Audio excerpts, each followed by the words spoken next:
এই মুহূৰ্তত কৈছোঁ ৰাজীৱ হদিয়াক কিন্তু থাকিলে 500 টকা তেওঁ প্ৰায় এবছৰ পাৰ কৰিলে তাৰপিছত আপোনাৰ ঢোলটো লৈ যেতিয়া মাটি গীত গায় ৰাজীৱ হদিয়াই জাতিটো হ'ল যে বোলে গান গায় ঢোলটো লৈ যেতিয়া ৰাজীৱ হদিয়াই ষ্টেজত উঠে 2 মিনিট বজাব বস্তু যিটো গান গোৱাৰ শৈলী আৰু ৰাজীৱ হদিয়াৰ জীৱন ষ্টেজত হ'ল 2004 চনত যেতিয়া লগত থিয়েটাৰত একেলগে থাকিলোঁ মোক তেতিয়া তুমি 1200 টকাকে 2004 দুবছৰ যিটো গান গোৱাৰ শৈলী তাৰ মাজত আকাশ পতাল ৰাজীৱ গগৈ থাকিলোঁ দুইটাই গান গালোঁ এতিয়া বাইদেউ কি কথা মই সঁচাকলে থিয়েটাৰত থাকিম বুলি কিটো ষ্টাইলত আৰু মিলিলে কেলে আমি প্ৰতি বছৰে থিয়েটাৰ ৰাজীৱ হদিয়াক কিছুমান মানুহে কিয় বেয়া পাইছিল এই ভিডিঅ'ত মই দেখাবলৈ গৈ আছোঁ আচলতে কিছুমান মানুহে বহুত ভাল পাইছিলে আৰু কিছুমান মানুহে বহুত বেয়া পাইছিলে আচলতে বেয়া পোৱাৰ কাৰণ কি কাৰণ আছিলে কি কাৰণে বেয়া পাইছিলে মানে ৰাজীৱ হদিয়াই কেনেকৈ মানে তেখেতৰ মানে সংগীত যাত্ৰা আৰম্ভ কৰিছিলে সকলোখিনি মই ভিডিঅ'ত দেখাম আপোনালোকে ধুনীয়াকৈ চাব পাৰিব চাই মোৰ খালি চেনেলটো ছাবস্ক্ৰাইব কৰি নাপাহৰিব আৰু এতিয়া আপুনি ধুনীয়াকৈ চাই লওক ভিডিঅ'টো আৰু মানে এই ৰাজীৱ হদিয়াই কেনেকৈ মানে সংগীতৰ যাত্ৰা আৰম্ভ কৰিছিলে ক'ৰ পৰা আৰম্ভ কৰিছিলে কিমান চনত তেখেতে আৰম্ভ কৰিছিলে এই ভিডিঅ'টোৰ পৰা আপোনালোকে জানিব পাৰিব গতিকে ভিডিঅ'টো আৰম্ভ কৰিছোঁ আৰু আপোনালোকে ধুনীয়াকৈ ভিডিঅ'টো চাবলৈ আৰম্ভ কৰক লাষ্টত লাইক এটা আৰু শ্বেয়াৰ এটা পাৰিলে চেনেলটো ছাবস্ক্ৰাইব কৰি যাবলৈ নাপাহৰিব এতিয়া ভিডিঅ'টো ধুনীয়াকৈ চাই লওক সামাজিক মাধ্যমত বৰ্তমান আটাইতকৈ চৰ্চিত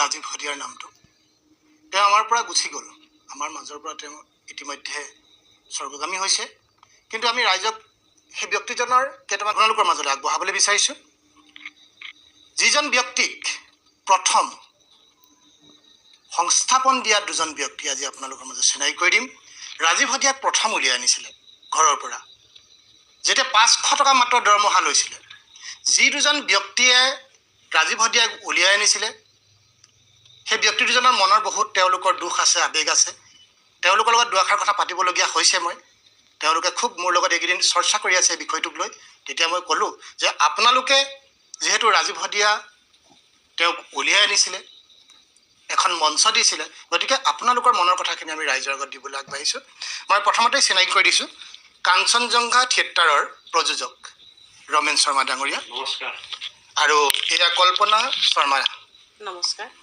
আপোনালোকে এই মাইকটো ৰাখক দুইজনৰ মাজতে দুয়োকে আমি আমাৰ চেনেললৈ স্বাগতম জনাইছোঁ লগতে আমাৰ মৰমৰ ভাইটি আমাৰ লগতে আছে ওচৰৰে তেওঁৰ লগতো আমি অকণমান এই সংক্ৰান্তত কথাখিনি পাতিম তুমি আমাৰ লগতে বহা 10জনে চিনি পাব তোমাৰ ভাল নামটো কি আছিলে হিতেশ্বৰ দত্ত ঠিক আছে আমি দাদা মই এটা আপোনালোকক প্ৰথমতে কথা কওঁ আপোনালোকে কাঞ্চনজংঘা থিয়েটাৰ অতীতৰ পৰা আপুনি বহুত থিয়েটাৰৰ লগত জড়িত দুয়ো তেওঁ গান গায় আপুনি থিয়েটাৰ প্ৰযোজনা কৰে ৰাজীৱ হদিয়াক যেতিয়া আপোনালোকে উলিয়াই আনিছিলে এটা দৰিদ্ৰ পৰিয়ালৰ ল'ৰা আছিলে প্ৰথম আপোনালোকে উলিয়াইছিলে হয় এই বিষয়টো অকণমান আমাক ধৰকচোন প্ৰথমতে আপোনাৰ ৰাজীৱ হদিয়াৰ হৈ আপোনাৰ চেনেলটো যেতিয়া আমাৰ ইয়ালৈ আহিলে তাৰ বাবে আপোনাৰ চেনেলটোলৈ মোৰ আৰু আমাৰ কল্পনা শৰ্মাৰ তৰফৰ পৰা ধন্যবাদ জ্ঞাপন কৰিছোঁ লগতে ৰাজীৱ হদিয়াৰ স্বৰ্গগামী যেতিয়া হ'ল তাৰ বাবে আমি য'ত আছে ৰাজীৱ হদিয়া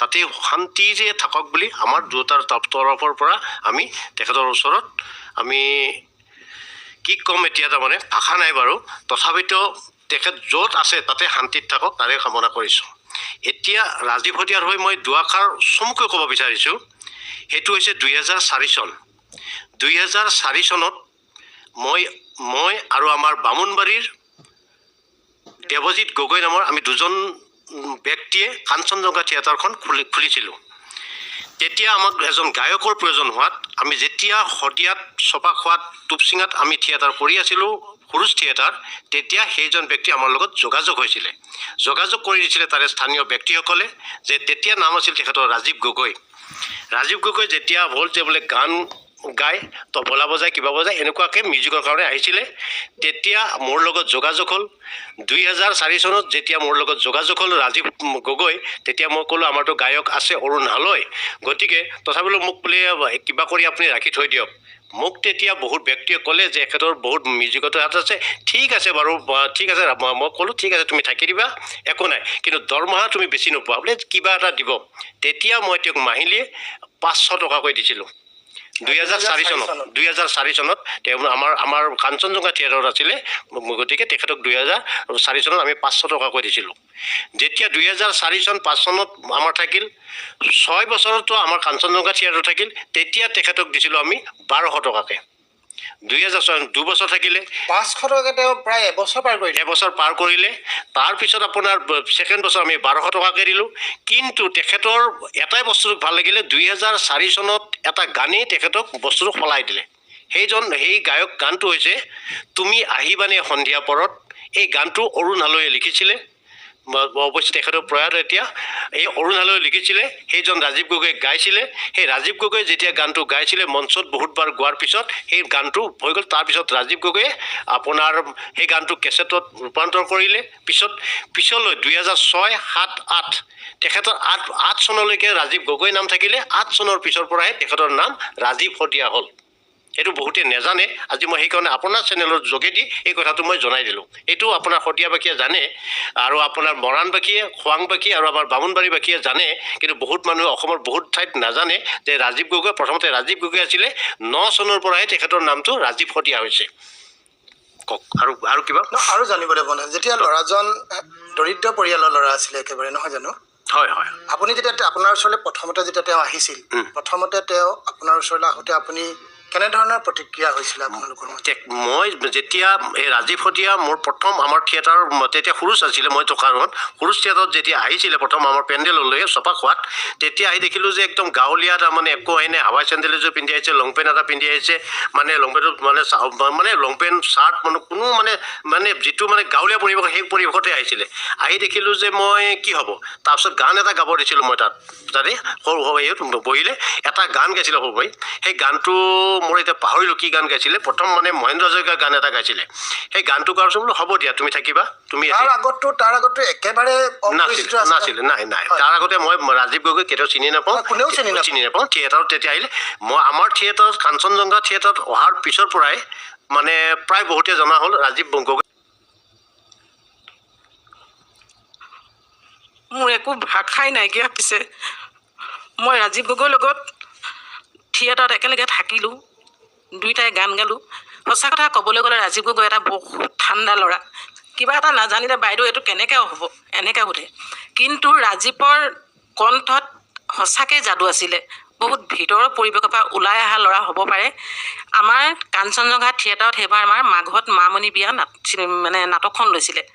সেই নাটকখনত মামণিক নচুৱাবৰ কাৰণে ষ্টেজত ঢোলটো লৈ ঢুলীয়াটো উঠিব লাগে।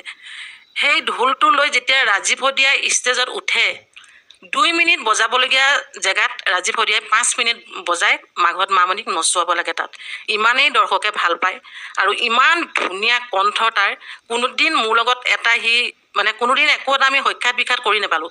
ময়ো আগতে মইতো বহুত বছৰে ভ্ৰাম্যমানত গান গাইছোঁ। কিন্তু ৰাজীৱক যিটো কওঁ, ৰাতিপুৱা মই আমাৰ জাৰ্ণিৰ দিনাখনি আমাক থিয়েটাৰ প্ৰযোজকসকলে, তেতিয়া আচলতে আজিকালি বহুত বেছি হৈছে, তেতিয়া বহুত কম। তেতিয়া আমাক প্ৰযোজকে হোটেলত খাবৰ কাৰণে টকা 10টা দিয়ে। প্ৰতিজন আৰ্টিষ্টক 10 টকা পইচা দিয়ে। তেতিয়া সেই 10 টকাটো যিজন আমাৰ মানে মেনেজমেণ্টৰ মানুহ আমাৰ লগত যায়, তেখেতে আমাক সেই বাছখনত, আমি ধৰি লওক 20 জন থাকিলোঁ নহয়, প্ৰতিজনকে 10 টকা ভাগ কৰি দিয়ে। তেতিয়া কি হয়, আজিকালি তেতিয়া 10 টকাতে আমি হয়তো ৰুটি এটাও পাইছিলোঁ, পৰঠা এটাও পাইছিলোঁ খাবলৈ। কিন্তু সেই ৰাজীৱ শদিয়াই যেতিয়া মই হোটেলখনলৈ নামি যাওঁ, মই প্ৰায় ৰাজীৱক হোটেলত কাহানিও খোৱা পইচা দিবলৈ নিদিওঁ। সেইটো সদায় মই নিজেই দি দিওঁ। আৰু এটা কথা হ'ল, আমি এবাৰ কৰিছিলোঁ আপোনাৰ অৰুণাচল চৌখামত আমি থিয়েটাৰ কৰিছিলোঁ দেই। তাতে আপোনাৰ থিয়েটাৰ যেতিয়া কৰি আছিলোঁ, তেতিয়া মানে ইমান ভাল পাইছে আমাৰ নাটক, ইমান ভাল পাইছে। আমাৰ নাটকখনৰ নামটো কি আছিলে মই পাহৰি গৈছোঁ। সেই নাটকখনতে আমি তুমি আহিবানে সন্ধিয়া পৰত গানটো আছিলে, মানে সেই গানটো ৰাজীৱে মই দুয়োটাই গাওঁ। আমাৰ নাটকখন আছিলে ছেকেণ্ড নাইটৰ দিনাখনি।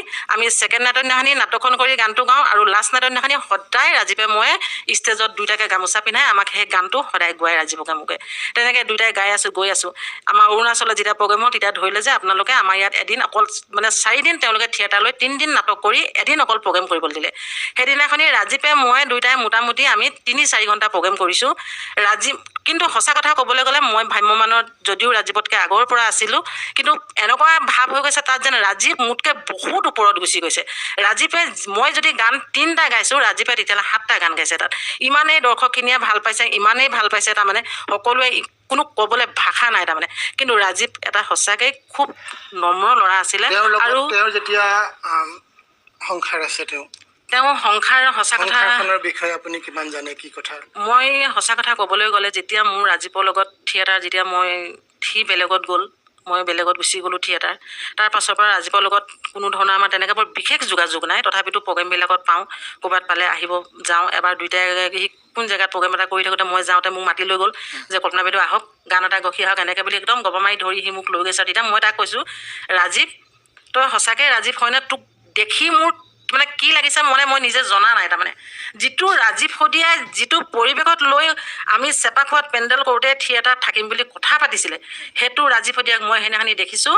একদম তাৰ বগা গাড়ী এখন আছিলে, য়গনানে এল্টনে কি এনেকুৱা গাড়ী এখন লৈ আহিছে, একদম জোতা মোজা পিন্ধি মূৰত মানে গামোচা এখন মাৰি মানে যিটো ষ্টাইলত ৰাজীৱ আহিছে, মই মানে নিজকে মানে ভাবিছোঁ শৰ্মাক মই তেতিয়া লগালগ কৈছোঁ বোলো শুনিছে, এদিন ৰাজীৱ আহিছিলে চেপাখোৱালৈ থিয়েটাৰত থাকিম বুলি কিটো ষ্টাইলত, আৰু আজি ৰাতিপুৱা আপুনি ষ্টাইলটো চাওক, কেনেকুৱা এটা পৰিৱেশ লৈ ৰাজীৱে যেনেকুৱা এটা প্ৰগ্ৰেম কৰিছে, যেনেকৈ গান গাইছে, ইমান দৰ্শকে সুন্দৰকৈ লৈছে। আৰু ৰাজীৱৰ পৰিবাৰক কিন্তু মই আজিলৈকে দেখা নাই। কেলৈ মানে সেইটো যোৱাৰ সৌভাগ্য আমাৰো নিমিলিলে। কেলৈ আমি প্ৰতি বছৰে থিয়েটাৰত গুচি যাওঁ, মানে গোটেই বছৰটো থিয়েটাৰতে কটাওঁ। বস্তু যিটো গান গোৱাৰ শৈলী আৰু ৰাজীৱ শদিয়াৰ যিটো গান গোৱাৰ শৈলী, তাৰ মাজত আকাশ পতাল। ৰাজীৱ গগৈ হৈছে কি থলুৱা আমাৰ অসমৰ মাটিৰ গান গায়, আৰু আপোনাৰ জুবিন গাৰ্গে যোনে যেনেকুৱাকৈ দিয়ে টকা দিলে সেই বস্তুটো গান গায়। ডিফাৰেঞ্চটো সেইটোৱে মই ধৰি লৈছোঁ। জুবিন গাৰ্গ আৰু ৰাজীৱ শদিয়া হৈছে অকল আমাৰ অসমৰ মাটিৰ গান গায়। সঁচা মানুহৰ হৃদয় জিনিব পাৰিছে। ৰাজীৱ জুবিন গাৰ্গে এইটো কৰোঁ বুলি কৰিছে নে এনেকুৱা ধৰণৰ? মোৰ আইডিয়াত জুবিন গাৰ্গে এইটো আচলতে জুবিন গাৰ্গ, কাৰণ আপুনি এজন সাংস্কৃতিবান মানুহ, জুবিন গাৰ্গে এইটো আচলতে প্ৰচাৰৰ হেৰিৰ কাৰণেও ক'ব পাৰে বুলি মইহে ভাবিছোঁ দেই। মদ খাই পেলাই তেওঁ মদ খোৱাটো বাৰু সেইটো ভবা নাই।